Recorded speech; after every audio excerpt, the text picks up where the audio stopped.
Ariana is the first face you see when you open the app, and she even has her own section.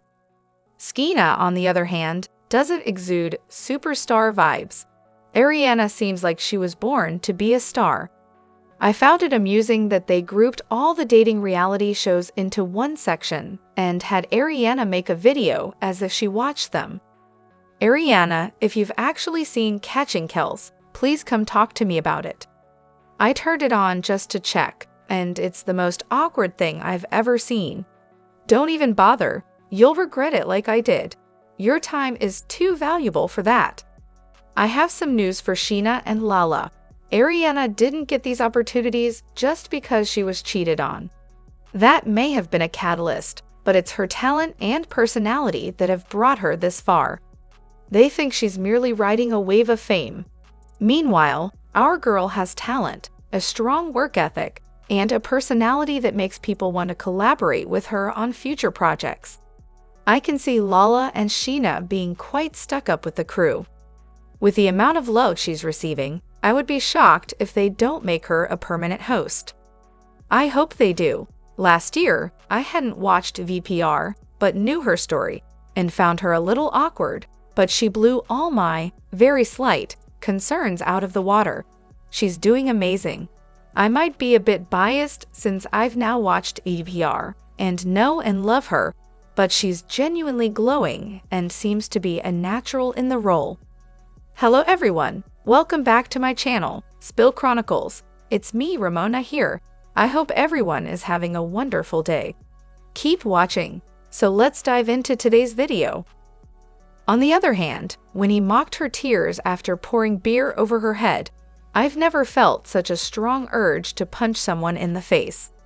Schwartz clearly harbors a dark side. In Season 3, his aggressive pursuit of James and Kristen, especially his screaming, "Fuck you, dude," reveals deep-seated rage beneath his laid-back facade. During Season 5, on his bachelor trip, he unleashed a torrent of vile remarks towards Doubt, displaying disturbing aggression towards women. He consistently got away with his behavior. Schwartz's treatment of Katie was despicable, belittling her and ruining Stassi's birthday. He seemed indifferent to pouring a drink on Katie, resenting her valid hurt and upset. Stassi piled on, dismissing Katie's feelings as it was ruining the princess's birthday. I wanted to like Tom, really I did. Yet he continuously mistreats Katie and wonders why she reacts with anger. It's baffling how he fails to understand why his supposed soulmate was unhappy and pushed him away. Their main issue seems to be poor communication, yet for Katie, it runs much deeper. Tom needs to mature, improve his emotional intelligence, and learn how to genuinely respect and nurture a relationship with a woman. He never truly dated Katie in the way she deserved. However, I came across some concerning discussions on social media today regarding Ariana's hosting role on Love Island that I believe need addressing. Many comments insinuated that her opportunity came solely because of her past experiences, particularly the cheating scandal. This viewpoint infuriates me. Anyone who has watched Vanderpump Rules, especially in recent seasons, would recognize just how deserving Ariana is of this role. Beyond the betrayal she endured, Ariana has faced legal battles over her home and revenge porn, all while receiving minimal support from her friends during a difficult reunion. My heart goes out to her, especially after the episode where she simply wanted Tom to share quality time watching Love Island with her. Ariana deserves nothing but the best and every opportunity that comes her way, and it's frustrating that some fail to grasp this. Has Ariana been given opportunities? Yes. Did she earn every single one? Absolutely. She has endured hardships most couldn't imagine. Witnessing her emotional breakdown in the recent reunion further solidified this for me. It baffles me that people continue to criticize her when she is the one who has faced such challenges. I'd love to hear your thoughts. The attention from the cheating scandal, partly due to Ariana's prompt actions, initially gave her a spotlight outside Vanderpump Rules. Her talent extended that brief moment into 2 years and likely beyond. As my former boss used to say, luck is when opportunity meets preparedness. Tom Sandoval provided the opportunity, but Ariana had already invested years of hard work behind the scenes to prepare herself. Sheena couldn't have made similar strides in the same circumstances. It's not just about doors opening due to personal hardships. Ariana is a genuine performer with years of dedication as a dancer, singer, and entertainer. If this was what it took for her to finally break into new opportunities beyond reality TV, so be it. Ariana understands the PR landscape well, with guidance from her PR team. She avoids mentioning Tom by name, referring to him only as my ex, to avoid giving him more attention or fame. After the scandal aired, she maintained her composure and distanced herself from the VPR narrative, showcasing her talent for future opportunities rather than dwelling on the past like many reality stars might. Having seen her stage presence during her run in Chicago and knowing her enthusiasm for Love Island, her hosting role makes perfect sense. She has always been articulate, witty, and quick on her feet, qualities that could lead to more hosting opportunities in the future. Most of the negative comments on Bravo pages likely come from those who don't favor her, as her followers consistently show support in her comments. Her first Love Island outfit picture received almost 300 likes and over 6,000 comments, indicating she's receiving plenty of love and support. Additionally, I've never posted on YouTube before, but here it goes. As an original Vanderpump Rules fan who has watched the show countless times, I've always had a soft spot for Sheena, ever since her early days polishing glasses. Sure, she often says and does the wrong things, but I don't believe she's usually malicious, well, maybe 98% of the time. She seems to constantly trip over herself. This season, the jealousy bug seems more evident, and she's been a bit more extra than usual, but I still can't understand the intense hate she receives. It's like going to see 50 Shades of Grey and complaining it lacks depth. You know what you signed up for. Perhaps people expect too much from her. And launch. The kindest way I could describe Sheena is as the scorpion. Those of us hoping for growth, depth, and change are like the frog, sinking to the river's bottom in betrayed confusion. While she sinks alongside us, staring blankly, whispering, "It's in my nature. Good as gold." I do agree her intentions aren't always malicious.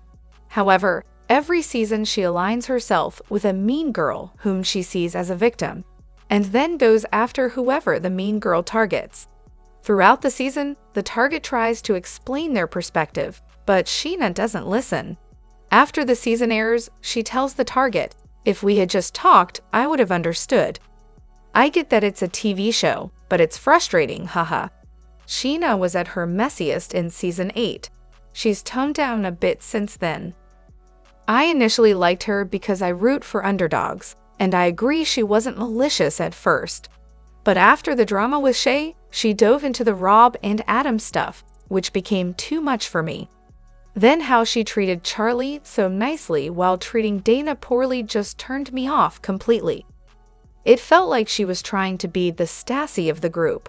I think Sheena lacks depth, but you're right, I know what to expect, even if I don't have to like it. Also, her habit of always portraying herself as the victim whenever confronted, and then abruptly leaving with, "I've got to get home to feed my baby," is frustrating. I think Sheena often acts maliciously, and she's admitted as much. She's openly said things like, "Well, you did XYZ, so I did ZYX to get back at you." She's not a nice person, so I struggle to understand the sympathy. Sheena was involved in circulating revenge porn of Stassi at SUR. She's not a good person. Moreover, am I a believer in manifestation now? This compilation is fantastic. It's got me thinking about the universe's beginning and manifestation. I remember this moment vividly. Taken out of context, Ariana comes off as completely unbearable in this conversation, haha. If I were talking to my partner about our lack of time together, and they were only diving into intricate details to explain why it's not their fault, I'd be furious. However, Tom, who lives his entire life on camera, seemed to forget that we've seen them argue for years about him never being home and always wanting to go out, party, and do drugs. In this scene, he tried to make Ariana is actually terrible a major talking point in his PR campaign, but it backfired spectacularly because he comes off as even worse. I think he genuinely believed he was a fan favorite for a while and didn't realize people were only charmed by his apparent affection and love for Ariana. That's why I skip through any scenes he's in nowadays. He just gives off a bad vibe. On the other hand, which revenge dress is your favorite? I can't decide if Tom is, first, crying, screaming, and throwing up. Secondly, screaming, crying, and throwing up. Or thirdly, throwing up while kicking, screaming, crying, and rolling on the floor because his future is screwed while Ariana soars toward a fortune. I don't understand why every stunning dress she wears is now labeled a revenge dress. Her life isn't about revenge. She's simply living her best life. My choice is number 3. I'm obsessed with the gold dress. It's incredible how stunning she looks. Personally, I didn't like the navy dress from this season's reunion. Not that my opinion matters, but it just wasn't for me. Ariana's life no longer revolves around Sandoval. We should stop categorizing everything she does as revenge. It's a misogynistic trope to assume that every decision she makes is influenced by a man. The gold dress is my favorite. The red one was her armor for the reunion battle. The blue one symbolized leaving her past behind. The gold dress represents her rebirth, happiness, thriving, and embracing every aspect of herself. However, who else thinks Ariana should write a book titled, "If I Dated a Narcissist?" where she shares hypothetical stories about all the questionable things Tom did or said? The book would discuss these events from a perspective of if it happened, similar to OJ's hypothetical account.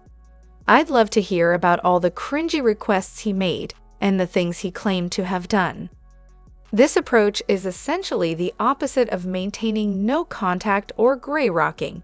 Why would anyone want her to go down this path? Writing such a book would likely give Tom the attention he craves and keep him prominently in the public eye.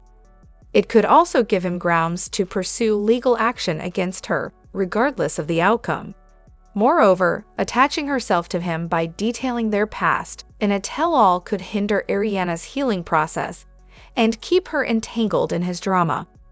Additionally, Ariana continues to occupy Tom's thoughts rent-free. In one of the screenshots Billy shared on her podcast, Tom was seen with another woman immediately after having sex with her, yet he couldn't stop talking about Ariana. It's like, dude, move on already. She's moved on and is living her best life in Fiji, while Tom's life seems to be falling apart in Scotland, and he can't do anything about it. Remember that deleted scene where he proudly tells the owner in the pink dress that he cheated on Ariana after 9 years together? It's just another example of his behavior. Seeing everyone realize that Tom is a terrible person is really getting to me. He did to Billy what he did to Ariana, despite Ariana trying to warn everyone about him. It's sad that T and Billy were deceived by Sandoval, but the signs were there all along. People need to accept that this is who Tom is now. He's not going to change. In earlier seasons, he seemed like a somewhat normal person with a decent moral compass, but now his ego completely rules him. It's gross. That podcast was so bizarre. His intense hatred for Ariana was palpable. Did Billy Lee just publicly reveal something about Sandoval, implying he has a preference for a certain type? I don't want to out anyone, but that part was uncomfortable and repeated way too many times. It seems like it went under the radar, but there are allegations that Sandoval is secretly recording his arguments with his new girlfriend. Will he ever learn about privacy laws? It's like he's stuck in a loop where he can't learn from his mistakes. I genuinely wish Tom would seek real therapy and work on himself. Right now, he seems to be spiraling, and it's not about kicking him while he's down. It's about wanting him to find humility and true growth. Talking about his past mistakes with new prospects isn't genuine humility. It's disheartening to see him caught up in drug-related stories and controversies with Billy Lee. I've criticized him before, but sometimes you just hope he'll wise up. Moreover, I feel like there was a turning point for Tom Sandy that occurred post-opening of TomTom. Specifically, the situation with Stassi's book signing stands out as pivotal. He became unhinged because Stassi arranged it with Lisa and Schwartz, who are equal owners.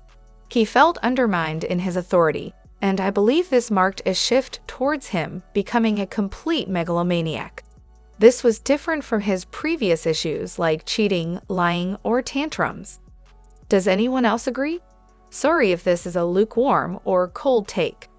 Initially, when the scene of Tom yelling at Stassi aired, I thought it might have been a plot point for production. However, as more instances of Tom raging at women unfolded, including moments with Lisa, I began to wonder if such moments had been edited out before. It seemed like he had started to say increasingly erratic things, and I wondered if he had started using steroids or testosterone, because he used to be able to calm down instead of continuously escalating. I think something changed between seasons 8 and 9, possibly due to TomTom opening and Jax and Stassi leaving the show, which caused his ego to inflate. Stassi's book signing was a prime example. They had to film that scene several times for production reasons, and you can see Stassi nearly laughing at how absurd it was. However, Tom was visibly furious, with a red face and veins popping, unleashing his anger on Stassi, who is the queen bee and a woman. He didn't have to fake his rage for subsequent takes. It was genuine and intense. I hesitate to say this, but it feels like Tom's ego spiraled out of control when Jax wasn't around to keep him in check anymore. While I was glad not to see him and Brittany anymore, it feels like we missed out on having Jax there to challenge Tom during the season with Raquel's affair. Drop your thoughts in the comment section below. Do you agree or disagree? Don't forget to like, subscribe, and hit the notification bell for more updates. Your opinions matter, and I will see you in the next video. Thank you.